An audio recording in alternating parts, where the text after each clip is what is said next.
তেল মশলা ছাড়া হেলদিভাবে শাক সিদ্ধ করে রান্না করে খেতে কিন্তু আমরা আদিবাসীরা খুবই পছন্দ করি। আজকে আমার ভিডিওতে আমরা যেভাবে তেল মশলা ছাড়া শাকগুলা সিদ্ধ করে খেয়ে থাকি সেটা আপনাদের সবার সাথে শেয়ার করার ট্রাই করব রেসিপিটা। এরপর আমাদের আদিবাসীদের পছন্দের তালিকার মধ্যে ভর্তা, এবং এটা আমরা যেভাবে ট্রেডিশনাল স্টাইলে মেক করে থাকি সেটা আপনাদের সবার সাথে শেয়ার করার ট্রাই করব। রেখো ভাইয়া, সবাইকে নমস্কার, ওয়েলকাম করছি আমার নতুন একটা ভিডিওতে। আমাদের আদিবাসীদের প্রতিদিনের খাবারের তালিকায় যদি সিদ্ধ কোনো শাক কিংবা সবজি না থাকে তাহলে আমাদের খাবারটা না জমে ওঠে না। সো আজকে আমি বাজার থেকে 15 টাকা দিয়ে এই পালং শাকটা কিনে নিয়েছি, এবং এটা আমাদের ট্রেডিশনাল স্টাইলে হাতের কাছে যা কিছু আছে তা দিয়ে কিন্তু আমি এটা সিদ্ধ করে রান্না করব। এরপর বেশ অনেকদিন ধরে আমাদের ট্রেডিশনাল স্টাইলে বটবটিটা ভর্তা করে খেতে ইচ্ছা করছিল। সো আজকে আমি এই বটবটিটা আমাদের ট্রেডিশনাল স্টাইলে যেভাবে আমার ভর্তা করে থাকি সেভাবেই আমি আজকে এটা মেক করব।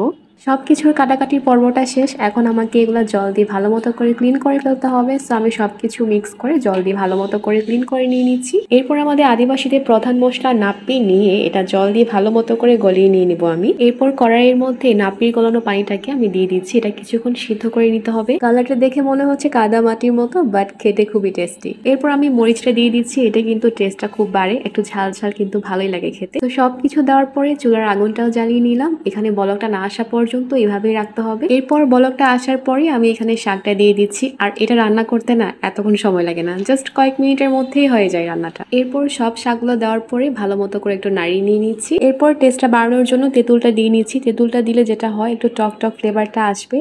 এরপর যেহেতু এখানে মরিচটা দেওয়া আছে, টক ঝাল ফ্লেভারটা কিন্তু খুবই ভালো লাগে খেতে। এই তো আমার শাক সিদ্ধ রান্নাটা অলমোস্ট ডান। লবণটা দিয়ে এখনই হচ্ছে চুলা থেকে উঠিয়ে ফেলবো। আমরা কখনোই শাক কিংবা সবজি খুব বেশি করে সিদ্ধ করে রান্না করি না। আমরা যেটা মনে করি তাতে করে শাকের যে আলাদা ফ্লেভারটা থাকে সেগুলো কিন্তু নষ্ট হয়ে যায়। তো আমাদের মতো করে এইভাবে হেলদি প্রসেসে রান্না করে দেখবেন, আই হোপ ভালো লাগবে। আর এটার টেস্ট কিন্তু খুবই খুবই খুবই মজার। এরপর বটবটিটা আমাদের ট্রেডিশনাল স্টাইলে ভর্তা করার জন্য হালকা কুসুম গরম পানিতে বটবটিটা দিয়ে এখন সিদ্ধ করে নিয়ে নিব এটা। আর ভর্তার জন্য মরিচ তো লাগবেই, তো এই মরিচগুলো আমি আগুনের মধ্যে হালকা করে পুড়িয়ে নিয়ে নিব। মরিচগুলোকে এভাবে করে পোড়ালে মনে হয় খুব তাড়াতাড়ি হয়ে যায়। সো আজকে আমি এভাবে করে তাড়াতাড়ি করে পুড়িয়ে নিয়ে নিচ্ছি।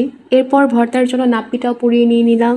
এরপর ভর্তা বানানোর জন্য মরিচ, নাপ্পি, রসুন দিয়ে আমি এটা ভালো মতো করে বেটে নিয়ে নিচ্ছি। আর এদিকে আমার বটবটিটাও সিদ্ধ হয়ে গেছে, এখন আমি এটা চুলা থেকে নামিয়ে ফেলবো। এরপর বটবটিটাকে দুভাগে ভাগ করে নিয়ে নিব, যাতে করে মরিচের পেস্টটা যখন বটবটির সাথে মাখিয়ে নিয়ে নিব খুব সুন্দর করে হচ্ছে মরিচের মিশ্রণটা বটবটির সাথে মিশে যায় মতো, আর তখনই কিন্তু খেতে খুব মজা লাগে। আর এই তো সব বটবটিগুলো দুভাগ করে ছাড়িয়ে নিয়ে নিয়েছি। এরপর এখন বটবটি থেকে পানিগুলো চেপে চেপে বের করে নিয়ে নিব। যে কোনো শাক কিংবা সবজি সিদ্ধ করার পর কিন্তু পানি থেকে যায়, তো একটু চাপ দিয়ে হচ্ছে এখান থেকে পানিগুলো বের করে নিয়ে নিলে তখন কিন্তু ভর্তা বানালে খুবই মজা লাগে খেতে। এরপর আমার এখন বেটে রাখা মরিচ, নাপ্পি, রসুনের পেস্টটা বটবটির সাথে ভালো মতো করে মাখিয়ে নিয়ে নিব। আর এই যে আমাদের ভর্তার রেসিপিটা কত সহজ, কোনো কিছু তেল মশলা এক্সট্রা করে অ্যাড করি নাই, জাস্ট নাপ্পিটা দিলাম, মরিচটা দিলাম, হয়ে গেল আমাদের ভর্তাটা। এরপর হয়ে গেল ট্রেডিশনাল স্টাইলে বটবটি ভর্তা, যেটা খেতে খুবই খুবই মজার ছিল। আমি টেস্ট করে দেখছিলাম, আমার কাছে এত মজা লাগছিল খেতে। তো আমার রান্না করাগুলো ডান, এখন খাওয়ার পালা। আর দেখেন এইটাই হচ্ছে আমার হেলদি একটা খাবার আজকের দুপুরের লাঞ্চে। যখন শাকসবজিগুলো সিদ্ধ করে রান্না করা হয় সবসময় কিন্তু আমি ভাত খাওয়ার আগে এই ঝোলের টেস্টটা নিতে পছন্দ করি। আর এত মজা লাগে ঝোলগুলা, একটু গরম গরম থাকে, দেন হচ্ছে একটু টক একটু ঝাল থাকে, মানে অনেক মজা।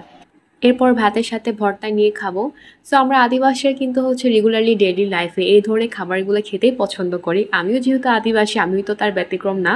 সো আমাদের কিন্তু হচ্ছে রেগুলার লাইফস্টাইলে খাবারের মধ্যে এই ধরনের খাবারগুলাই থাকে। আর আজকে খাবারগুলো অনেক মজা হয়েছে। সো এই ছিল আমার আজকের ভিডিও। এমন ভিডিও দেখতে অবশ্যই আমার পেজটা follow, like, comment and share করবেন। ভালো থাকবেন সবাই, ধন্যবাদ।